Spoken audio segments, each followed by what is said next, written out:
Reiniciada la transmisión. Buenas noches, amigos. Soy Pedro José Freire, transmitiendo desde Quito, Ecuador. Hoy es domingo 10 de febrero de 2019. Estamos volviendo a conectarnos después de que un cambio en una actualización de software nos dejó sin poder acceder por el momento a una presentación en PowerPoint que tenemos lista para el día de hoy, que vamos a compartir de todas maneras en la página, en ambas páginas de Pedro José Freire y Pedro J. Freire, para que ustedes la puedan seguir. Saludos a los que se conectan desde fuera del Ecuador. Maus, espero que ese frío de edad de Nueva York esté amainando un poco, que la cosa esté un poco mejor. A Naco Ordóñez, que gusto verle por aquí. Y estaba saludando al Carlos Mejía, que es la primera vez creo que se va a conectar así. Encantado de verte en vivo, Carlos. Les recuerdo que esta transmisión no es un programa periodístico, es un programa político, por lo cual las opiniones que aquí se vierten tienen efectivamente una posición política en cada uno de los temas que se abordan. Y lo que buscan es además generar una reacción específica, no solo de quienes participan en línea dentro de esta transmisión, sino de quienes en las siguientes horas y durante la siguiente semana van a ver los temas que aquí se tratan. Bueno, el día de hoy les tengo que comentar que los temas que vamos a tratar se relacionan a una pregunta que José Morillo propuso durante la anterior semana y a raíz de la última presentación que hicimos. Él preguntó sobre la calidad moral de los funcionarios que podrían manejar concesiones. Y para poder responder lo que ha preguntado, ha planteado José Morillo, hemos tomado también un par de elementos de actualidad que creemos son indispensables para poder hacer este comentario válido. Saludos a Dulce Maribel en Esmeraldas. Saludos a Freddy Chamorro, saludos a Sandra en Cuenca. Creo que estamos conectándonos de varias ciudades del país. Amigos, vamos a ver que este programa no decepcione, pero les pido que hagan ustedes los comentarios de rigor sobre lo que vamos a hablar hoy. El día de hoy vamos a hablar realmente sobre cómo cuesta el modelo Moreno de gestión. ¿Sí? ¿Cómo cuesta el modelo Moreno de gestión? Vamos a hablar de algunas de las últimas resoluciones que ha adoptado el gobierno con el supuesto ánimo de atraer inversiones. Les recuerdo que esta presentación quedará disponible para ustedes colgada en la página de Facebook. Pero antes de entrar en materia, quiero y queremos solidarizarnos con Andrés Páez. Andrés, durante estos últimos días ha sido víctima de amenazas de muerte de parte de los parientes de la persona que falleció en Mascarilla, en un acto de defensa de policía, si no me equivoco, Iván Velastegui, a quien Andrés está defendiendo, un policía que en uso legítimo de la fuerza, cumpliendo su trabajo, tuvo que responder a una banda de criminales que realmente lo que estaban haciendo es defender la minería ilegal, y pues el policía Velastegui, a quien defiende Andrés, ahora está encarcelado, es víctima de una persecución, porque claro, en el sistema que dejó instaurado el sistema del socialismo del siglo XXI, en realidad la autoridad solo es protegida cuando sirve para proteger al poder, pero cuando sirve para proteger el interés común está desprotegida. Y el policía Velastegui en este momento es víctima de la persecución del sistema perverso creado por la dictadura. Andrés, por su parte, como defensor, y ese es uno de los riesgos a los que nos exponemos los abogados al representar a los clientes, pues ha sido víctima de amenazas de los parientes de la persona contra la que tuvo que reaccionar el policía. Andrés ha pedido, y por este medio pedimos todos los que creemos que debe, tanto Andrés como cualquier persona que defienda a un policía en cumplimiento de su deber, tener el auxilio y tener la protección de parte de la Policía Nacional, del Ministerio del Interior, de las autoridades competentes, del, como se llame, Consejo Sectorial de Seguridad o de quien tenga que impartir la orden necesaria para que se proteja la vida de los defensores de los miembros de la Policía Nacional. Un rato antes de hacer esta transmisión, alguien me decía, cuando ustedes estaban en la resistencia, se quejaban más bien de la policía. No, quiero recordar claramente a todo el mundo que durante todo el proceso de resistencia contra la dictadura, la Policía Nacional fue siempre, siempre vista por nosotros como una cumplidora de su deber. Sin duda, identificamos en la cúpula y en el entorno político de la policía a personas que estaban ahí sirviendo los oscuros intereses del socialismo del siglo XXI. Pero siempre, siempre manifestamos nuestro respeto con la tropa y con los oficiales que respetaron los derechos humanos de las personas que salieron a las calles a manifestarse en contra de la dictadura. Particularmente yo tengo especial gratitud por los comandantes de zona que estuvieron a cargo del sitio del Consejo Nacional Electoral después del fraude electoral y que respetaron la manera ordenada y patriótica en la que los ciudadanos salieron a reclamar los resultados electorales. Nuestra solidaridad siempre con los policías, sobre todo con aquellos que se han vuelto víctimas de un sistema que deja libres a los delincuentes y castiga a los policías. Y nuestra solidaridad con Andrés, que en su papel de defensor de este policía, pues ha sido víctima de amenazas de muerte. Andrés, toda solidaridad desde este sitio y lo que haga falta en esta lucha siempre. Bueno, en octubre de 2017, y por ahí vamos a comenzar a atender el asunto del plan del gobierno y los cambios que quiere implementar el Ejecutivo, quiero recordarles una nota. De hecho va a quedar colgado la presentación con el documento que se utilizó en octubre de 2017. Voy a leerles muy brevemente una nota que publicamos en ese entonces, octubre de 2017, que decía: érase una vez un hermoso pequeño país, famoso por sus recursos naturales, sus tortugas gigantes y sus paradisíacos paisajes, poblado de pueblos ancestrales que por pereza de los más patos para liderar, cayó en manos de los más caracterizados temerarios para el abuso. Endeudado, sometido a la transnacional del populismo del siglo XXI, el pequeño país tiene menos de 2 años para empezar a desmantelar el modelo que ya destruyó países como Venezuela y Cuba antes de que sea demasiado tarde. Y firma el Quinto Poder, trabaja por una fórmula que venza al socialismo del siglo XXI. Sí, anticipamos nosotros en octubre de 2017 que antes de octubre del 2019 de este año, el Ecuador tendría que haber empezado la senda de la recuperación de democracia y para poder salir de manera definitiva del socialismo del siglo XXI, logrado y ahora con más gravedad que a octubre de 2017, hemos destruido completamente la economía más rica de Sudamérica, la de Venezuela, y la ha convertido en uno de los países más pobres del mundo. No hablando de sus recursos, hablando de las íngrimas condiciones de vida en las que el socialismo del siglo XXI tiene a toda su población. Y sí, vemos con alguna esperanza que es pronóstico de que esos 2 años hasta octubre del 2019 puedan cumplirse como los primeros pasos para poder salir del socialismo del siglo XXI. Sí, y lo decimos porque el 24 de marzo de 2019, además de los funcionarios de gobiernos autónomos descentralizados, alcaldes, prefectos, concejales y miembros de juntas parroquiales que debemos elegir, también elegiremos a 7 consejeros del Consejo de Participación Ciudadana y Control Social, del Consejo de Participación Ciudadana y Control Social, que es la manifestación formal constitucional del quinto poder en el sistema legal ecuatoriano. Sí, efectivamente puede cumplirse este pronóstico dependiendo de a quienes elijamos para ocupar estas funciones. En otro espacio tendremos oportunidad de comentar en detalle cuál debería ser la función real e inclusive la institucionalidad que debería corresponder al Consejo de Participación Ciudadana. Lo he manifestado ya en 2 transmisiones anteriores, creo que debería ser reemplazado por un Senado, por la forma de funciones que está cumpliendo. Y sin embargo, ahora tenemos que elegir estas 7 personas. Es importante la declaración que hacemos en este sentido de manera formal en esta fecha. A partir de este día, 10 de febrero de 2019, nuestra plataforma se compromete a hacer un análisis serio y detallado de todos los perfiles de las candidaturas disponibles para el Consejo de Participación Ciudadana y Control Social y asumir posturas claras de preferencia que comunicará a quienes participan en cada una de ellas. Sí, como esto es un espacio político, lo que vamos a hacer es un ejercicio serio de saber quiénes son candidatos y decir a quiénes vamos a preferir.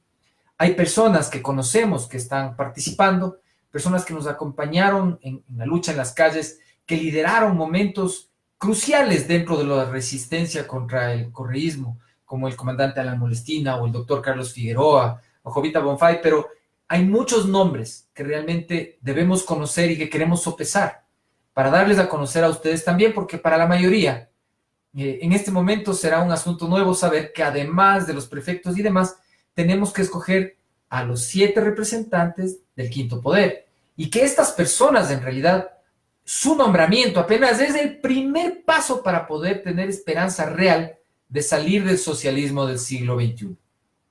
Así que bueno, está dicho. Y de hecho, a quienes participan en esta justa electoral, a quienes son candidatos al Consejo de Participación Ciudadana, les invitamos también a dejarnos conocer sus hojas de vida, sus posturas y si quieren, inclusive hacerse presentes en esta misma plataforma para compartir sus ideas respecto de este proceso.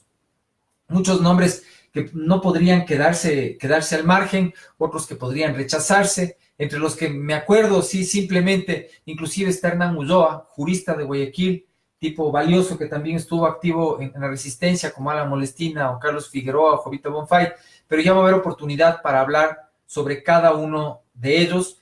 Tenemos que saber qué es lo que están proponiendo. Solo puedo anticipar que a ellos les conocemos de la resistencia y que sabemos que no son parte del socialismo del siglo XXI por el momento.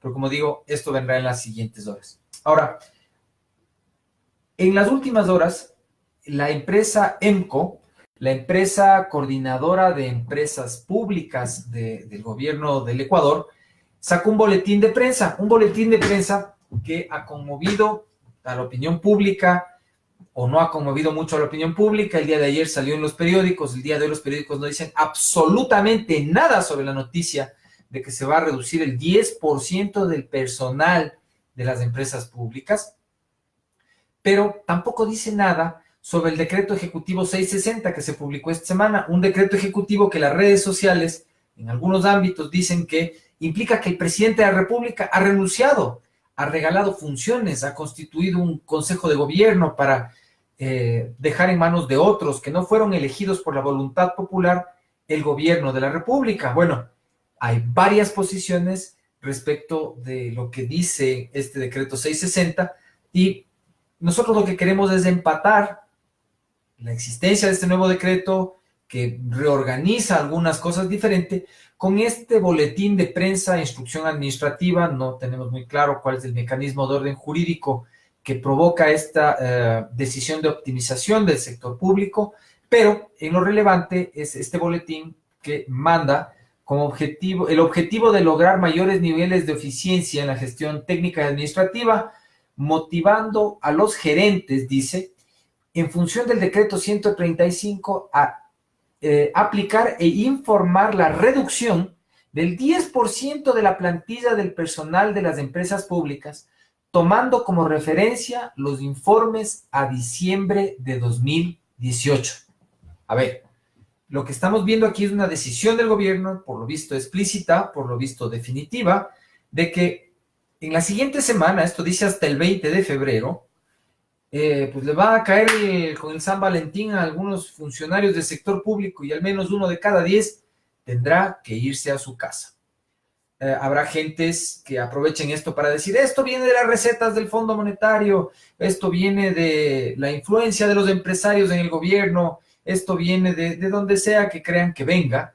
Es importante entender, y desde la ciudadanía tengo que admitirlo, es muy difícil comprender cuál es el propósito real del gobierno con esta decisión, sin que un plan económico concreto hasta la fecha, febrero de 2019, más de medio gobierno, haya sido divulgado en toda su extensión técnica y en el nivel de credibilidad que el país requiere para poder fomentar inversiones productivas que creen trabajo.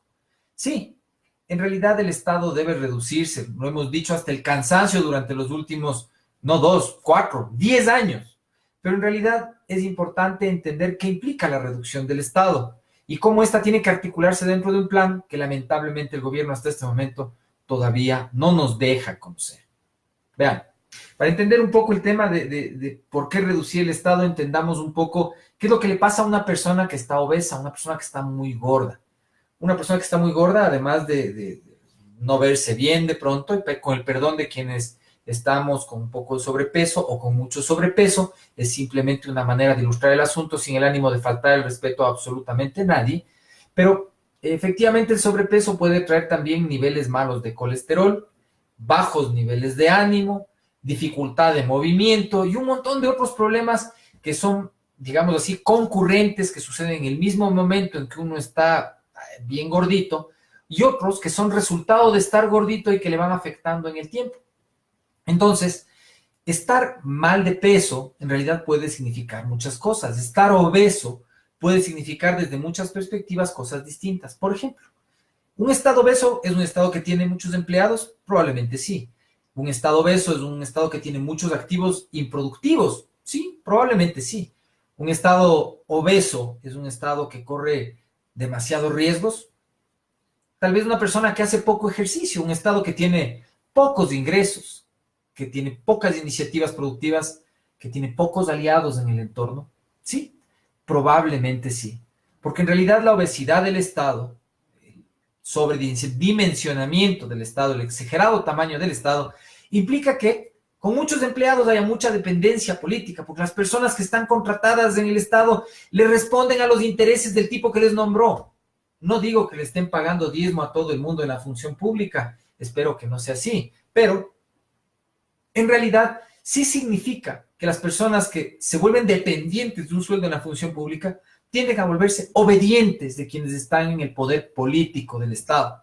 Por lo tanto, muchos empleados, esa adiposidad del Estado implica dependencia política y por lo tanto una menor calidad de la democracia. Muchos activos improductivos, muchas cosas que el Estado tiene a la mano, como autos parqueados que no utiliza, máquinas que no tiene cómo utilizar tampoco, que se desactualizan. En general, todo lo que sea improductivo, como edificios vacíos, de los cuales hay muchísimos ahora por todo el país, esos implican la posibilidad de dispendio. Esos reflejan la necesidad de dispendio. Perdón, reflejan el hecho del dispendio, de haber gastado mal el dinero, e implican la posibilidad de robo, porque esas cosas que están descuidadas, son improductivas, pueden terminar en las manos de un cualquier malintencionado. Pero muchos riesgos también implican improvisación. Sí, cuando hay demasiados riesgos, en realidad el gobierno empieza a tapar los huecos con las manos, empieza a tratar de salvar las cosas en emergencia. Y el que mucho se excita, discierne poco. Eso no solamente pasa con las personas, pasa con los gobiernos. Cuando en general en un negocio, en una situación personal, actuamos sobre la necesidad emergente, sobre el ya se nos vino todo encima, la posibilidad de que reaccionemos inteligentemente y de una manera proactiva y positiva es menor que cuando hacemos las cosas con tiempo. Entonces, muchos riesgos asumidos con el Estado implican ese riesgo de improvisación. Pero decíamos también que la obesidad implica que alguien haga, por ejemplo, poco ejercicio, que vendría a ser como cuando el Estado tiene pocos ingresos. Cuando uno tiene pocos ingresos, ¿qué es lo que pasa? Enseguida cae en manos de prestamistas. Sí, porque ante la necesidad, al que está en dificultades, nadie viene y le dice, hermano, vamos a asociarnos juntos para que salga adelante. No, normalmente lo que la gente viene y le dice a cualquier título es, toma, te presto. ¿Por qué? Porque tienes que aceptar que te preste, porque estás fregado si no coges lo que te presto y si no pagas por lo que te presto como me dé la gana. Entonces, cuando estamos obesos como Estado, somos sujetos del potencial abuso del que presta. Igual que cuando nos faltan, cuando son pocas las iniciativas productivas, caemos de todas maneras en manos del chulquero, de ese que viene a prestarnos, no que viene a poner en conjunto con nosotros. Y pocos aliados. ¿Por qué decimos pocos aliados en la obesidad?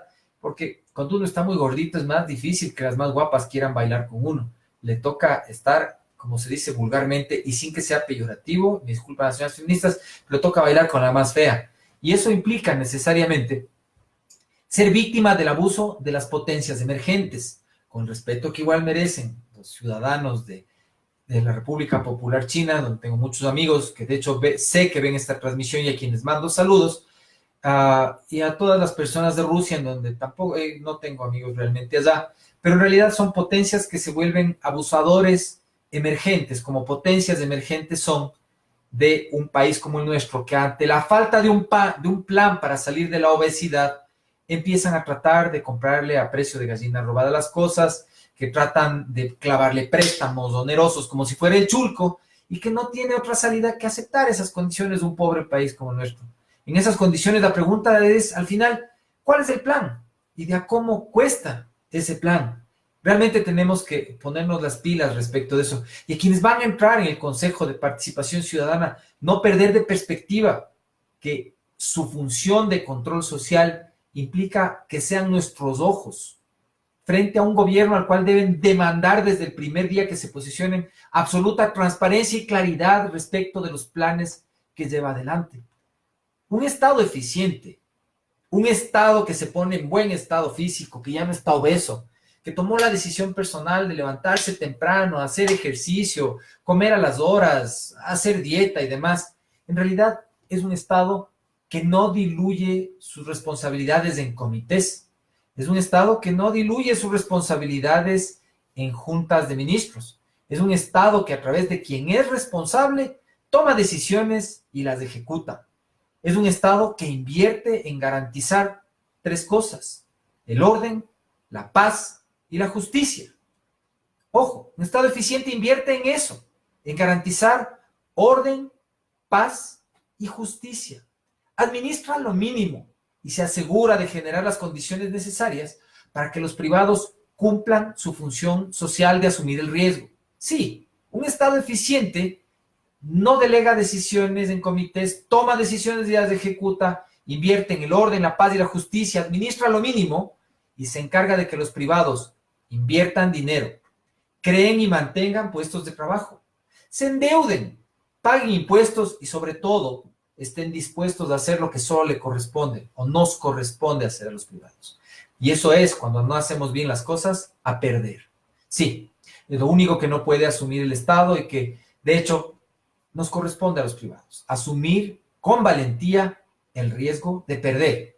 Función que no le toca al Estado, que tiene que dar certeza y seguridad a los que son más débiles, a los que más necesitan y jamás pueden perder.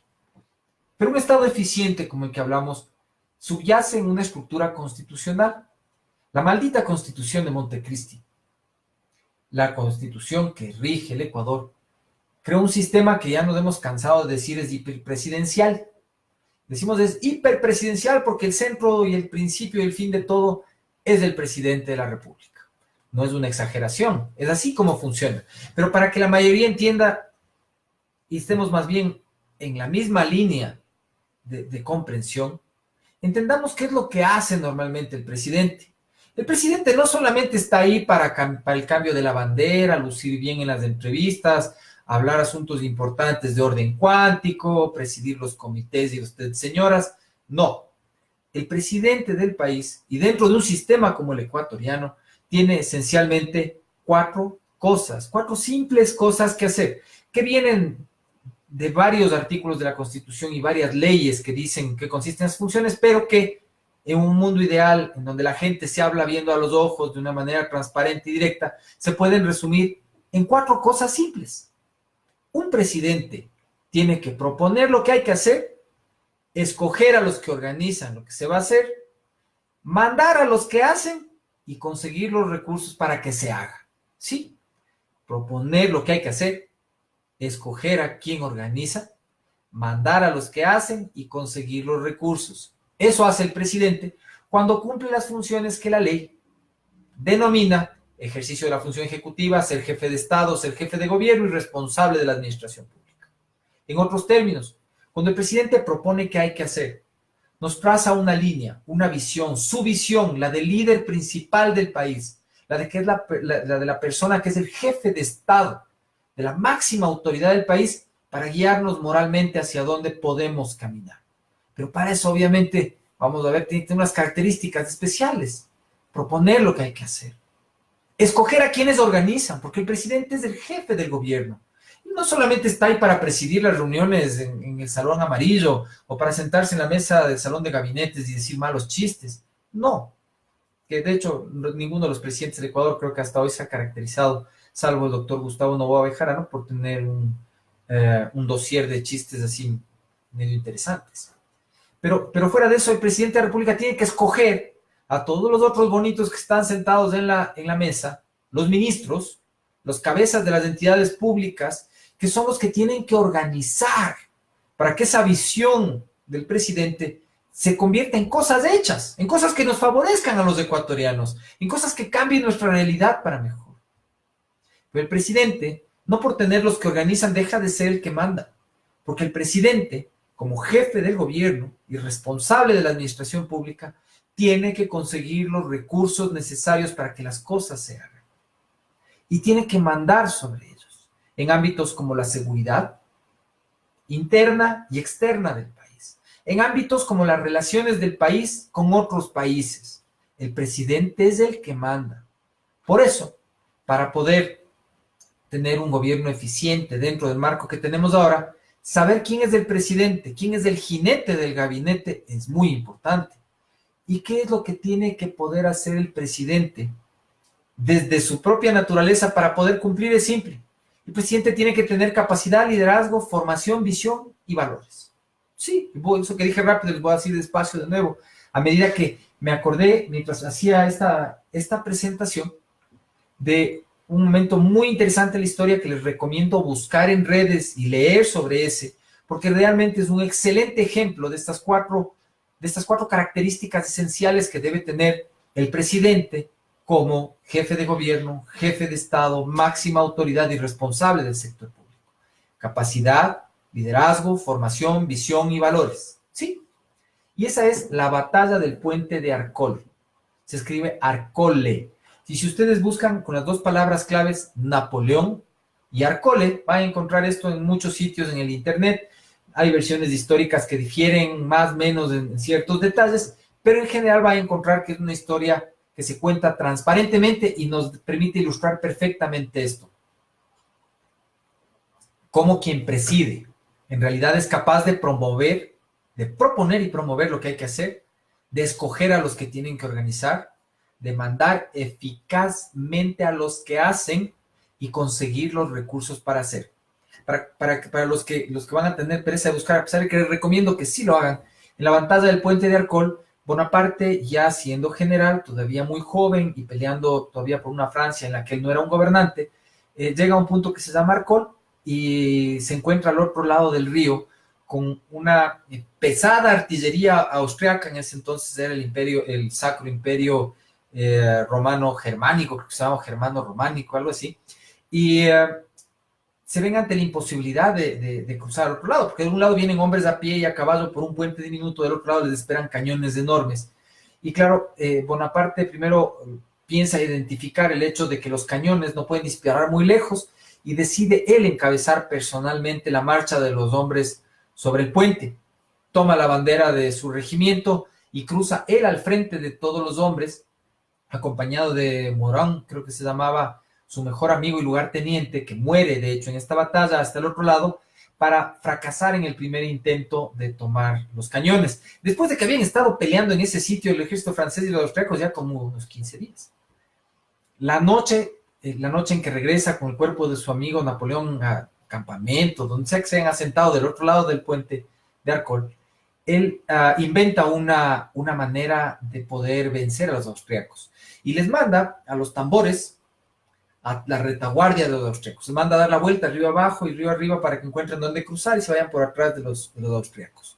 Y empiecen a meterles relajo al amanecer, ¿no? Con los tambores, como si estuvieran avanzando tropas francesas sobre la retaguardia, por la espalda de los austriacos.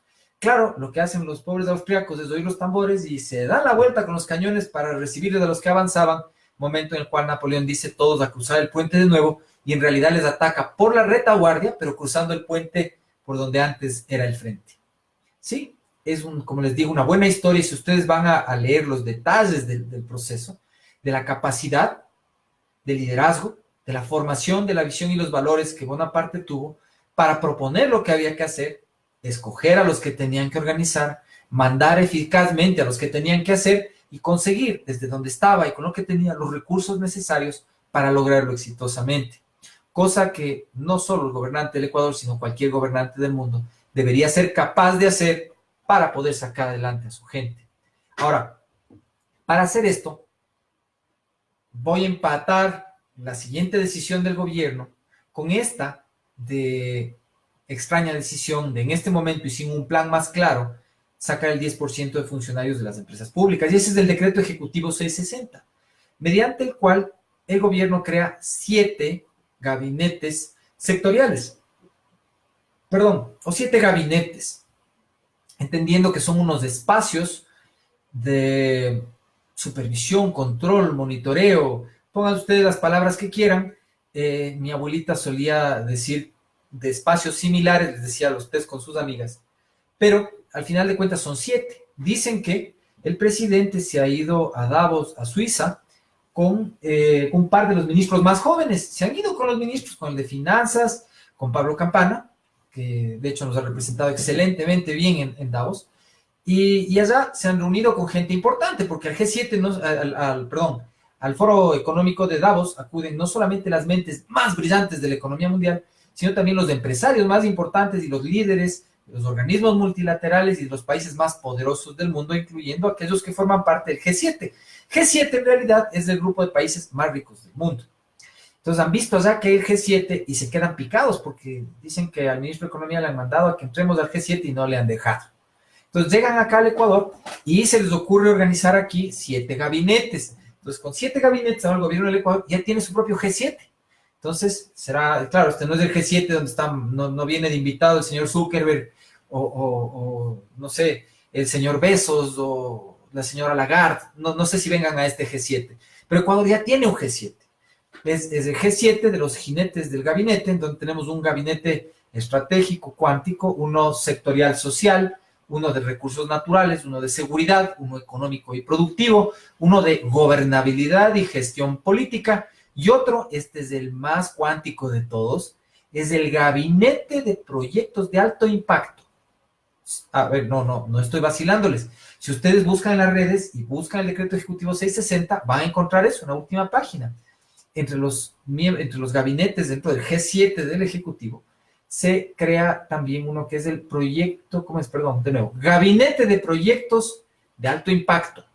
No sabemos si ese está a cargo de todo lo que tenga que ver con la caída de aviones, choque de trenes, porque, un tren iba a construir en la costa, tal vez ese tipo de proyectos, un teleférico gigantesco o alguna cosa así, pero hay unos proyectos de alto impacto. Ojalá los proyectos de alto impacto, en vez de implicar votar el 10% o uno de cada 10 servidores públicos a la calle en época de carestía, implicara dejar de tener ese salvaje número de empresas públicas inútiles y pasar esas actividades primero a manos de inversionistas privados para que, en vez de mandar personas a la desocupación, mandemos puestos de trabajo a la economía del sector privado, buscando que se garanticen mejores servicios y mayores inversiones y, por lo tanto, la creación y mantenimiento de puestos de trabajo para la economía nacional.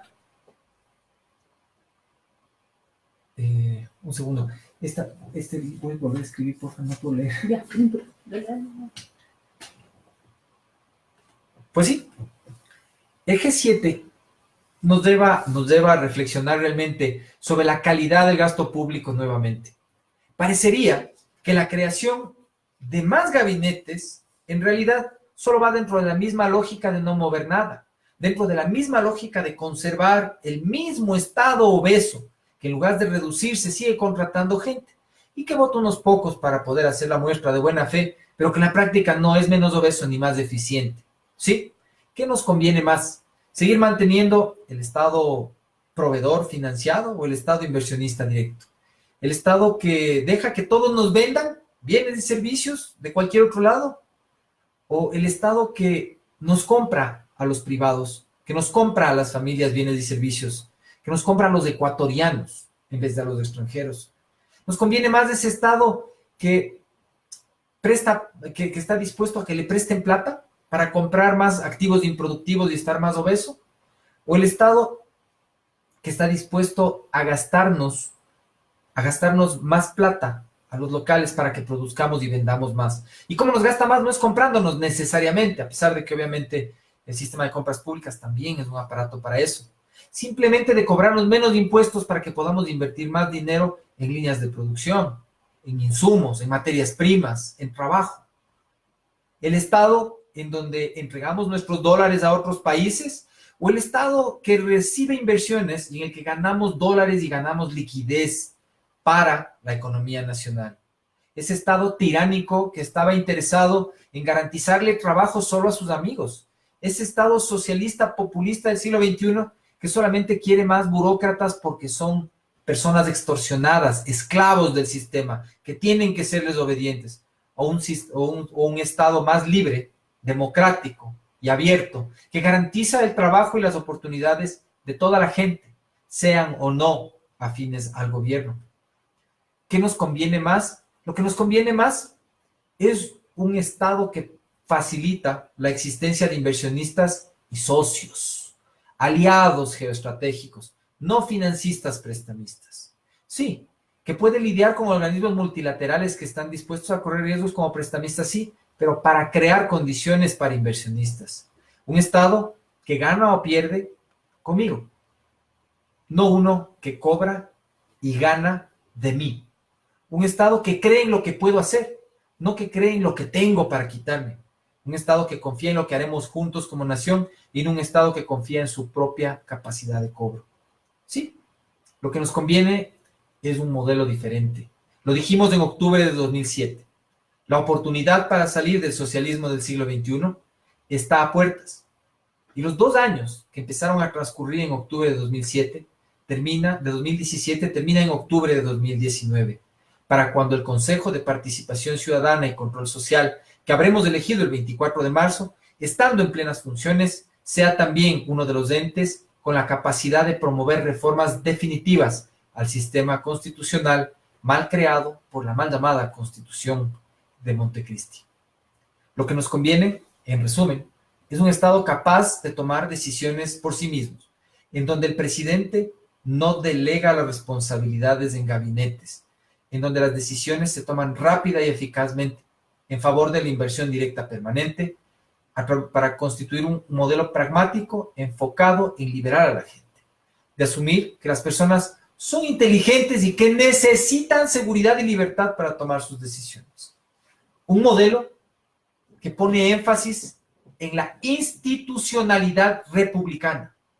Un modelo que, liderado por el Consejo de Participación Ciudadana, debe romper y dar al traste y erradicar el poder populista narcosocialista impuesto desde Montecristi, que puede terminar con el modelo socialista del siglo XXI enfocado en el control y dominio de la gente a través del ejercicio del poder, y que está dispuesto a terminar con ese poder de este modelo que asume que la gente es idiota y que debe estar guiada por los elegidos por el, entre comillas, como le siguen diciendo ahora, proyecto. Así no vamos a seguir hasta octubre de este año y menos toda una vida. Así que, amigos, yo sí les invito a ustedes a recordar a los años los principios que inspiran la razón por la que estamos haciendo estas transmisiones. Quienes hacemos lo que llamamos en nuestra plataforma el quinto poder, somos la gente del Ecuador que refrenda su lealtad con la República del Ecuador y con la nación ecuatoriana. Y manifestamos nuestro compromiso para asegurar la soberanía de nuestro país, la libertad de su gente, la democracia y la justicia como condiciones mínimas para la vida de cada persona. Así que, dicho esto, espero que los temas planteados por el día de hoy, que de hecho ha sido una agenda extensa, hayan sido de su interés, pero quiero ver un poco los comentarios que ustedes han hecho y espero los que se puedan hacer durante la semana. A los que vean, se han conectado, veo también de la ciudad de Riobamba, de la ciudad de Ambato, de la ciudad de Loja. Realmente un verdadero gusto verles conectados, amigos. De la ciudad de Ambato también. Dice Luis Ernesto Donoso, similarmente se debe plantear una estrategia para sacar al narcosocialismo de AP de nuestro país. ¿Sí? Esas estrategias ojalá empiecen a surgir de este nuevo poder del Estado, ya que del segundo poder del Estado, que es el poder legislativo, solo vemos lastimosamente resultados denigrantes. Una pena lo que pasa en las últimas semanas, las venganzas políticas entre los actores de esas fuerzas políticas. Vemos que se desecha a fiscalizadores, que los apoyos de los coidearios políticos no son suficientes. Realmente poco que decir. ¿Qué queda en la Asamblea Nacional? No queda nada realmente, o sea, nadie ni siquiera de quien comentar, ni favorable ni desfavorablemente a estas alturas. Hay una ausencia del ejercicio del poder. No tenemos representación a través de la Asamblea, esperamos sí tenerla a través del Consejo de Participación Ciudadana y Control Social, del quinto poder, al que le comprometemos toda nuestra ayuda, todos nuestros esfuerzos para que su gestión salga adelante. Vemos que Hernán Ulloa, candidato al Consejo de Participación Ciudadana, está conectado a esta transmisión. Hernán, muchas gracias, un honor que uno de los candidatos esté conectado el día de hoy con nosotros. Un especial saludo y los mejores deseos de que la ciudadanía pueda efectivamente conocer en extensión tu hoja de vida, que efectivamente admiramos nosotros, y que puedas dar a conocer a la gente en todos los espacios posibles la propuesta que haces para poder representarnos a los ciudadanos en el Consejo de Participación Ciudadana. Los que estamos aquí creemos que esta nueva oportunidad de tener un poder formalmente configurado es el inicio del fin del socialismo del siglo XXI. En nada queremos desmerecer y más bien reconocemos todos los méritos del Consejo de Participación Ciudadana y Control Social Transitorio, liderado por Julio César Trujillo y por todos los miembros de esa mesa, a quienes la historia les debe gratitud por hacer ese trabajo político de transición, que es el que muchas veces muchas personas podrían no encontrar atractivo por no ser un trabajo permanente. Y sin embargo, yo sí creo que esos trabajos de coyuntura muchas veces permiten que los procesos se puedan completar, que los procesos puedan decantar por donde deben, como la elección del nuevo Consejo de Participación Ciudadana efectivamente va a transitar. Para todos quienes han participado además en las últimas transmisiones, quiero dejar patente la pregunta que José Morillo hizo durante la semana, al preguntar sobre la calidad moral de los funcionarios que manejarían concesiones, recordando a ustedes que el modelo de gestión que planteamos desde esta plataforma política implica una progresiva y mayoritaria participación de toda la economía del sector privado en actividades que ahora son todavía consideradas por taras atávicas que tiene el sistema como parte natural o usual de lo que hace el gobierno central. La calidad moral de los funcionarios que manejan las concesiones es la misma calidad moral que debería tener un presidente de la República. Quien sea que maneje una concesión debe ser apto para ser presidente de un país, recordando que las actividades que va a hacer son muy parecidas, pero que, sobre todo, las condiciones que nosotros recomendamos como mínimas para que alguien pueda cumplir estas funciones se parecen a esas de capacidad, liderazgo, formación, visión y valores que tuvo Napoleón Bonaparte en el Puente de Arcón. Sí, quien pueda reunir estos requisitos puede manejar cualquier concesión. De cómo este tipo de condiciones mínimas puedan ser condicionantes mínimos, además, para el ejercicio de la cosa pública, pues bueno, para eso tenemos a nuestro Senado Moral, nuestro Consejo de Participación Ciudadana, nuestro quinto poder, al cual desde ya esperamos sea conformado por las mejores personas de nuestro país. Bueno, tenemos comentarios adicionales. Estaba ahí Juan Manuel también. Juan Manuel Rodríguez. Sí, estaba por ahí. Mi querido Juan Manuel, qué bueno verte, y conforme el ofrecimiento, tú fuiste las primeras personas a las que le ofrecimos volver al aire, y de hecho contamos contigo en la configuración de los temas que vamos a seguir abordando en las siguientes semanas. Así que por interno espero que te comuniques, por favor, Juan Manuel. Vamos a hacer muchas cosas juntos. Este camino apenas empieza, entendiendo que esos 2 años de los que hablamos en octubre de 2017 apenas empiezan en octubre de este 2019. ¿Perdón? Es un amigo venezolano. Juan Manuel Rodríguez, a quien me estoy dirigiendo ahora, y a quienes tengan curiosidad por conocer más de él, voy algún rato a traerlo para que lo vean aquí. Es un cientista social venezolano, yo digo, expatriado a patadas por luchar contra el socialismo del siglo XXI de su propia tierra, experto en ciencias políticas, gran conocedor de la filosofía universal y de la historia, gran conocedor, de hecho, de la economía del Ecuador y de todos los países de la región, a quien realmente es un placer poder leer o con quien poder conversar de estos temas, y a quien, bueno, ojalá dentro del proceso de liberación de Venezuela no lo perdamos muy pronto, porque sé que su patria requiere de personas como él en algún momento para la reconstrucción. En las siguientes semanas, de hecho, vamos a hablar de algunas de las oportunidades que la reconstrucción de Venezuela puede representar para empresas y emprendimientos ecuatorianos, y algunos consejos sobre cómo tomar esas iniciativas de una manera proactiva. Se ha conectado la María Sara Gijón, lo cual es una maravilla. A los años que veo su nombre, es una de las mujeres abogados más inteligentes que yo conozco, además que una deportista brillante cuando éramos más guaguas, iba a decir más jóvenes, pero jóvenes seguimos. La María Sara era además de admirada por su belleza, era admirada por su capacidad deportiva, era una gran nadadora. Y como abogada, además, es una de las más notables abogadas jóvenes que tiene nuestro país, además de una activa, o sea, valga la redundancia, una activa activista social de un montón de causas que son de interés local y nacional. Ojalá que ella también se active funcionalmente en el proceso de recuperación de la patria que apenas está empezando. Ana Ordóñez, al igual que a muchos de los políticos de su época con los que nos hemos reunido, yo les ofrecí estar activo y estoy activo. Yo cumplo los ofrecimientos que hemos hecho a todos. Así que a los que vayan sumando notas de interés durante la semana, se les cumplirá también con atender todo lo que quieran. Sus comentarios en interno son bien recibidos, pero los que hagan directamente sobre la publicación serán también comentados con todos. Así que gracias a todos nuevamente. Les pido poner especial atención en estos temas que hemos hablado ahora, la reducción del 10% de personal de empresas públicas y la coherencia o no de eso dentro de algún plan económico del gobierno que si alguno de ustedes conoce sería bueno compartir.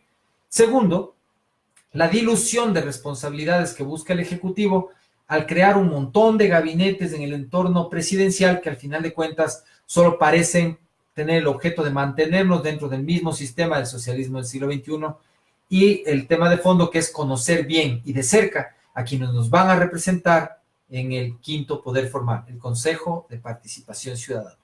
A todos, que Dios les bendiga esta semana, a los que creen en Dios, a los que creen en las buenas energías, que tengan buenas energías y que todos tengan unos excelentes días por venir. El 15 de febrero, bueno, feliz Día del Amor y la Amistad para los que van a celebrar el Día del Amor y la Amistad, y a todos los que fuimos en origen gran colombianos. Les recuerdo que el 15 de febrero se conmemoran 200 años del Congreso de Angostura, cuando en algún momento fuimos realmente una gran nación.